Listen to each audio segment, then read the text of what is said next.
Bueno, ahora vamos a continuar esta presentación con el capítulo que nos queda, que es sobre extracción con forwarders.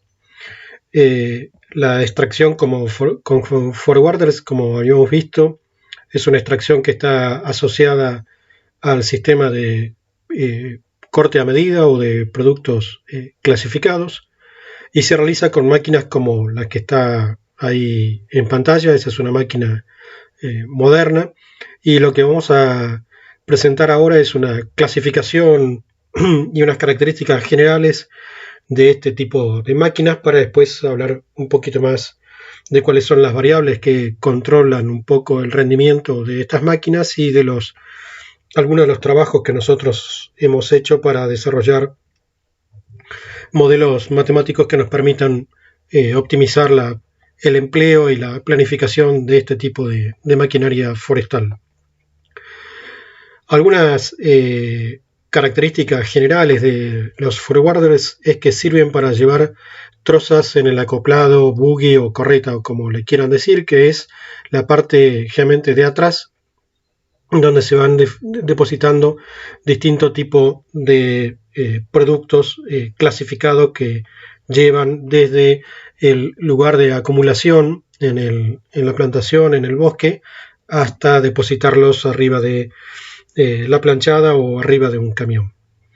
El ciclo generalmente está compuesto por un viaje vacío, por un periodo, una actividad de formación de la carga, por un viaje cargado y por una descarga. Y en nuestra zona, en Argentina, como en la mayoría de los países vecinos, se hacen viajes por producto, es decir, que los viajes son por un único tipo de producto, no mezclan productos en los viajes, porque después las planchadas o las cargas sobre los camiones también las hacen por tipo de producto. Es decir, hacen viajes por pulpable y entonces juntan solo pulpable, o hacen viajes por rollos de 16 pies, entonces juntan solo rollos de 16 pies, y así por cada tipo de producto. Y ahora yo les voy a mostrar una serie de fotos de distintos tipos de forwarders para identificar lo que llamamos estas actividades. Por ejemplo, hay un forwarder Bertotto, que es un forwarder que se fabrica localmente, regionalmente en Misiones, un forwarder 4x4 que está en el periodo que llamamos formación de la carga en un raleo.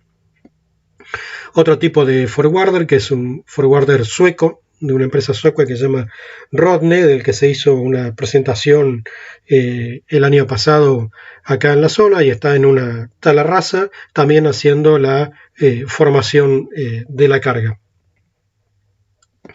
Y otro tipo de forwarder es un forwarder de una marca que se llama Lockman, que es una marca finlandesa, que también está empezando lo que se llama el viaje cargado. ¿Sí? Ven que está empezando a transitar sobre camino, está saliendo de la plantación, ya está completa la carga y entonces está empezando a realizar el viaje cargado. Y si prestan atención a cómo va transitando, se fijan que el rodado delantero está en una posición sobrelevada, mientras que el rodado izquierdo, mientras que el rodado derecho está apoyado sobre la vía, sobre el camino temporario. Entonces es una situación de articulación vertical que yo les mencionaba hace unos minutos.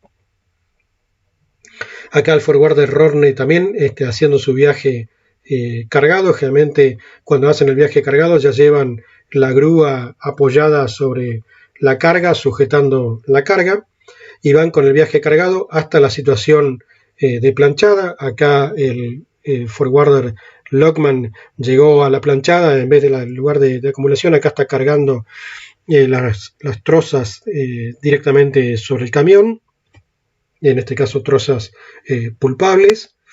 Acá el forwarder Bertotto también llegó a la situación de la planchada y también está cargando las trozas sobre el camión. Y aquí el forwarder Rodne está haciendo la descarga de las trozas sobre la planchada. También los forwarders se clasifican por la cantidad de toneladas que cargan, y entonces la categoría inferior es aquella que va más o menos hasta 10 toneladas, una segunda categoría que va entre 10 y 15 toneladas, y una tercera categoría que va entre 15 a 20 toneladas, y con los forwarders más modernos, de los cuales todavía hay muy pocos en el país, deberíamos inaugurar una categoría más que va a más allá de 20 toneladas. En este caso de las fotos, el forwarder Bertotto corresponde a la primera categoría. El forwarder Logman podría estar tranquilamente en la segunda categoría, entre 10 a 15 toneladas.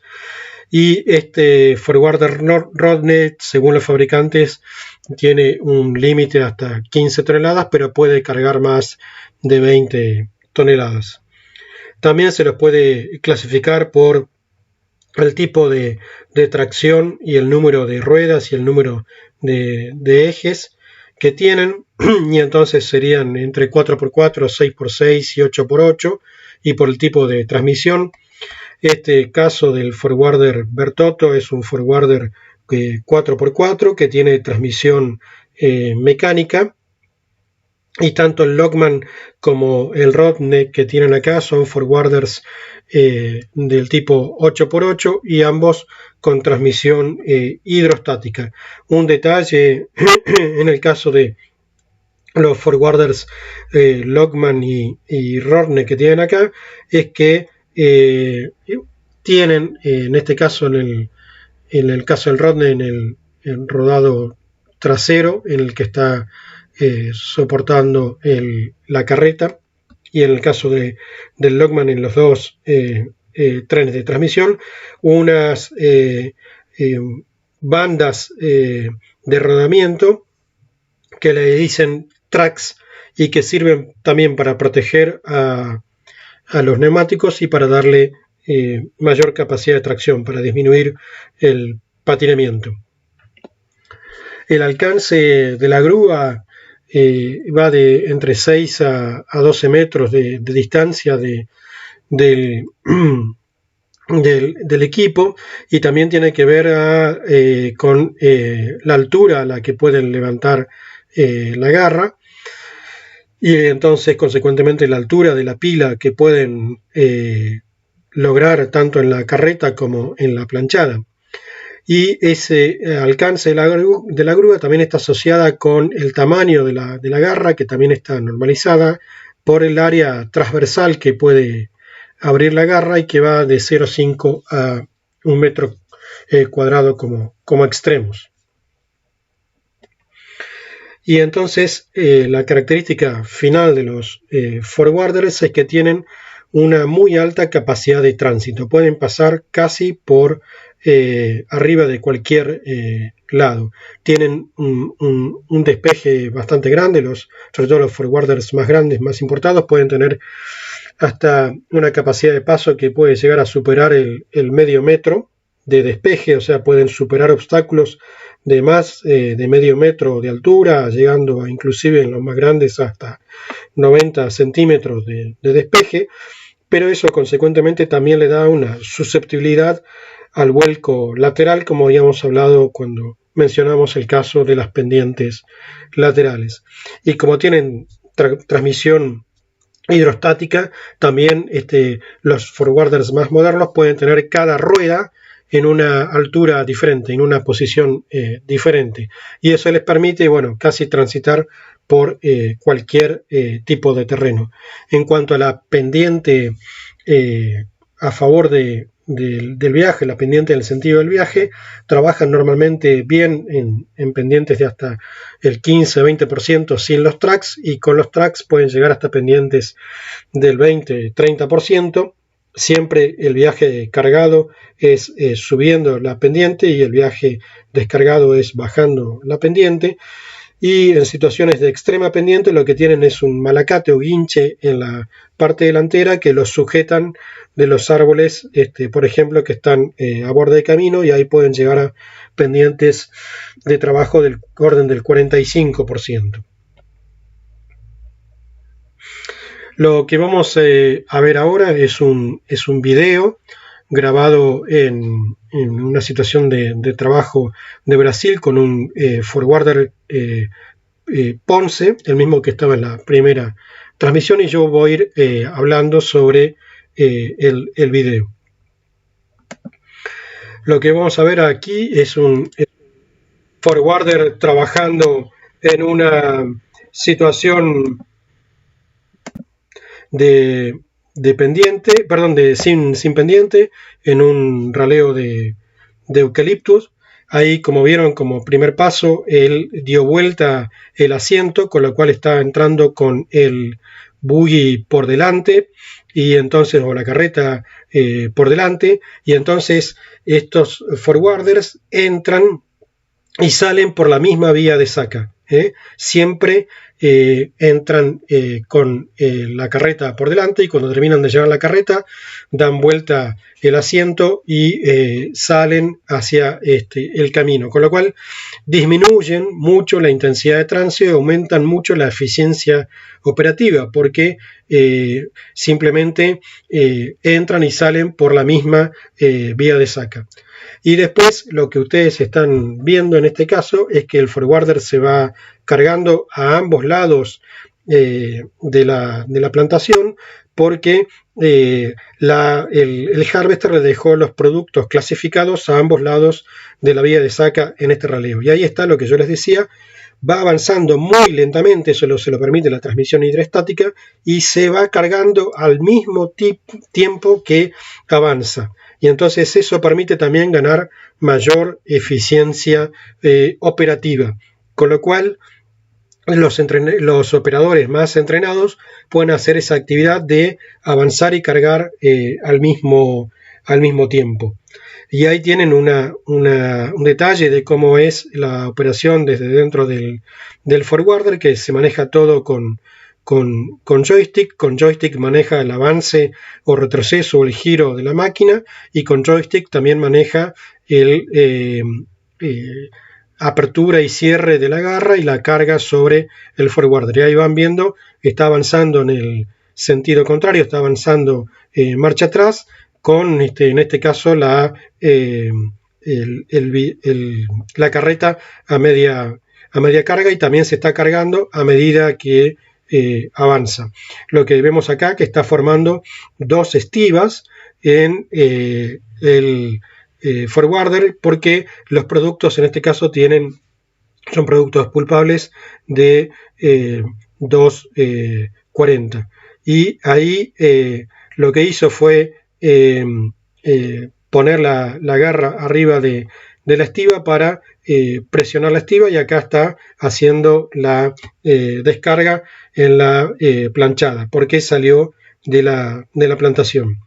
Entonces ahora yo voy a frenar este video, y lo que vamos a ver ahora son las variables que influyen sobre el rendimiento de los forwarders. Para eso nos vamos a basar en una serie de trabajos que hizo el grupo de trabajo en cosecha forestal, nuestro grupo de investigación, y que están publicados y que están disponibles en el aula virtual. El primer trabajo que vamos a ver es la influencia de la concentración de trozas.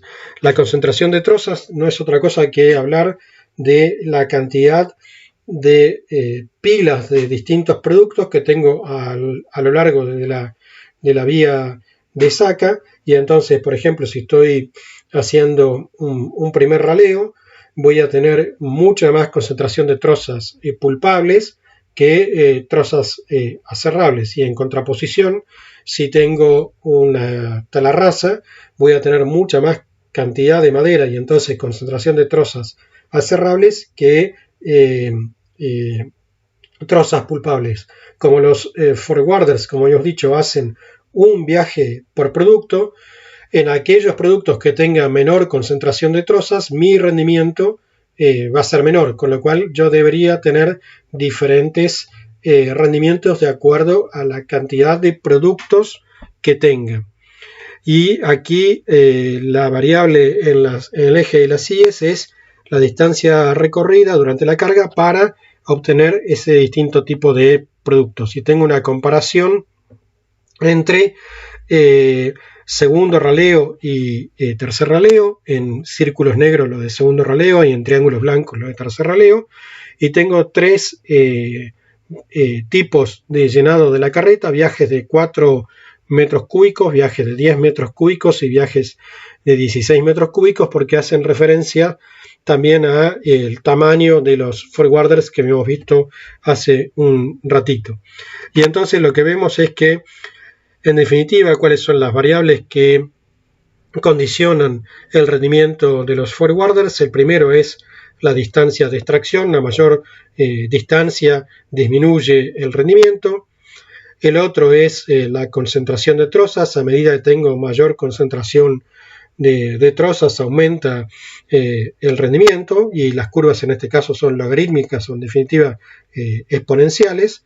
Y la otra gran variable es el llenado de la carreta, o la cantidad de metros cúbicos que llevo en la carreta en cada viaje. En la siguiente transparencia, lo que tengo es un trabajo que se publicó el año pasado, donde hay una comparación entre forwarders livianos, forwarders de tamaño medio y forwarders pesados, y lo que se comparan son variables como el tamaño medio de los rollos, la concentración de trozas, como vimos recién, y la distancia de extracción. Y lo que obtuvimos son curvas diferentes para cada tipo de tamaño de forwarders. Y entonces vimos cómo influye el tamaño de las trozas. A medida que aumenta el tamaño de las trozas, obtenemos una curva distinta para cada tamaño de forwarders, pero en definitiva hay una pendiente distinta y más pronunciada para los forwarders más grandes. También un rendimiento distinto o un tiempo consumido distinto para la concentración de trozas. Los forwarders más grandes también son como más sensibles a la variación de la concentración de trozas. El volumen medio de las trozas también me está afectando el rendimiento de los forwarders, y es distinto según el tamaño de los forwarders. Y la productividad también está afectando, está muy afectada por la distancia, y ahora vamos a ver un ejemplo más preciso de esto, en donde primero vamos a analizar la concentración de trozas. En el caso de un forwarder liviano, un forwarder de hasta 10 toneladas, cuando la concentración de trozas es de alrededor de 10 metros cúbicos cada 100 metros, obtenemos un tiempo en minutos por ciclo del orden de 2,2, 2,3, y cuando nos vamos a 20 metros cúbicos cada 100 metros, o sea, aumentó mucho la concentración de trozas, el ciclo entonces disminuye, ¿sí? En cambio, para los forwarders más grandes, los forwarders de alrededor de 15 toneladas por ciclo, por carreta, cuando la concentración de trozas es del orden de 10 metros cúbicos cada 100 metros, la cantidad de minutos por ciclo está en el orden de 4,8, casi 5 minutos por ciclo, y cuando vamos a 20 metros cúbicos cada 100 metros, bajamos a algo así como 2,4, 2,5, o sea, a medida que aumenta mucho la concentración de trozas. A medida que hay mayor cantidad de volumen de trozas en los forwarders más grandes, baja mucho el tiempo por ciclo y consecuentemente aumenta mucho el rendimiento, con lo cual la planificación en los forwarders más grandes es muy susceptible en función de la cantidad de metros cúbicos por pila que tenga en cada tipo de producto. En el siguiente ejemplo, lo que vamos a ver es cómo influye la distancia en relación al tamaño de los forwarders. En el primer caso, para una distancia de 150 metros, la productividad de un forwarder de 10 toneladas está en el orden de, digamos, 22, 24 metros cúbicos por hora efectiva, y cuando me voy a distancias de 300 metros, la productividad baja por debajo de los 20 metros cúbicos, que dan algo así como 18 metros cúbicos por hora. En cambio, para la misma distancia de 150 metros, para un forwarder de los grandes, de más de 15 toneladas por viaje, la productividad queda en 150 metros en, digamos, 32 a 34 metros cúbicos por hora efectiva, y cuando llegamos a 300 metros, apenas llega la disminución a 30. Quiere decir que los forwarders más grandes son mucho menos susceptibles a un aumento de la distancia de extracción, y consecuentemente su rendimiento no está tan afectado por la distancia de extracción debido a la gran capacidad de trabajo que tienen. Cuando esto lo llevamos a costo por tonelada, vemos que para la situación de 150 metros, el forwarder de 8 toneladas tiene un costo de 4,17 dólares por tonelada, y cuando se va a 300 metros de distancias, el costo se va a 6,25 dólares por tonelada. En cambio, para el forwarder de 16 toneladas, el costo queda en 2,37 en una distancia de 150 metros, y sube hasta 2,70 nada más cuando se va a 300 metros. Con lo cual queda claro que los forwarders de mayor producción, de mayor productividad, pueden mantener un costo aceptable en el orden de 2 a 3 toneladas, mientras que los forwarders pequeños en distancias de 300 metros serían casi inviables con un costo tan alto de 6,25 dólares por tonelada.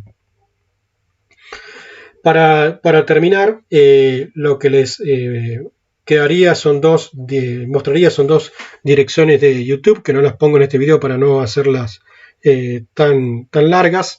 La primera es un ejemplo de una de las innovaciones que han desarrollado muchas de las grandes marcas, que es la sincronización de grúa, donde las grúas por medio de un algoritmo pueden interpretar la localización de las pilas, y entonces el movimiento de búsqueda de la pila y carga sobre el buggy, sobre la carreta, está optimizado, y entonces ya no depende tanto de la habilidad del operario, y en consecuencia es más seguro, sin golpes sobre el chasis, y más rápido. Y es un video que está realizado en Brasil. Y el segundo video es un poco más largo, y es un video en inglés, que lamentablemente no encontramos ninguno en castellano, pero es un video con un tutorial sobre cómo operar un forwarder, y entonces ustedes pueden copiar cualquiera de las dos direcciones y pueden verlo. En el caso del video en inglés, si no entienden en inglés, no importa, irán tratando de entenderlo de a partes y podrán ir viendo, pausando e ir viendo parte por parte cómo es la operación de un forwarder. Bueno, gracias, nos vemos en breve, quédense en casa. Hasta luego.